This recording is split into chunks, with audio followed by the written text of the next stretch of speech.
तीन दोस्त आदिल, रेहान और समीफ गिली में खेल रहे होते हैं। उनके हाथों में लकड़ी की तलवारें और कागज के मास्क हैं। आदिल फख्र से कहता है, मैं स्पीडमैन हूं, मैं बिजली से भी तेज भाग सकता हूं। रेहान हंसता है, हा, तेरे भागने से ज्यादा तो मेरा फैन तेज चलता है। मैं पावरमैन हूं, एक हाथ से दरवाजा तोड़ सकता हूं। समी अपने चश्मे को ठीक करते हुए कहता है, और मैं सोचमैन हूं, दिमाग से सबको हरा देता हूं। तीनों में बहस शुरू हो जाती है कि असल हीरो कौन है। कभी दौड़ लगाते हैं, कभी बाजू कशी करते हैं, कभी पहेलियां पूछते हैं।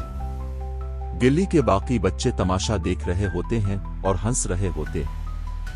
अचानक एक छोटा बच्चा पतंग के पीछे भागता हुआ गटर के पास फिसल कर गिर जाता है। तीनों दोस्त रुक जाते हैं। लम्हा भर को सब साकित।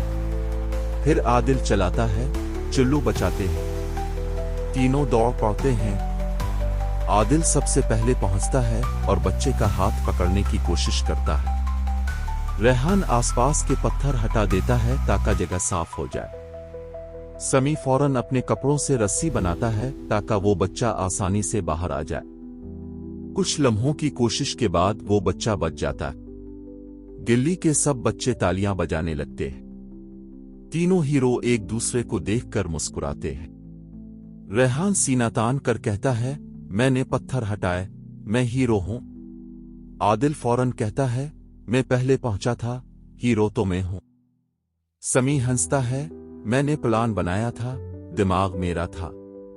वो छोटा बच्चा जो अभी अभी बचा था हल्का सा मुस्कुरा कर कहता है, हीरो वो नहीं जो अकेला करे, हीरो वो है जो साथ मिलकर करे।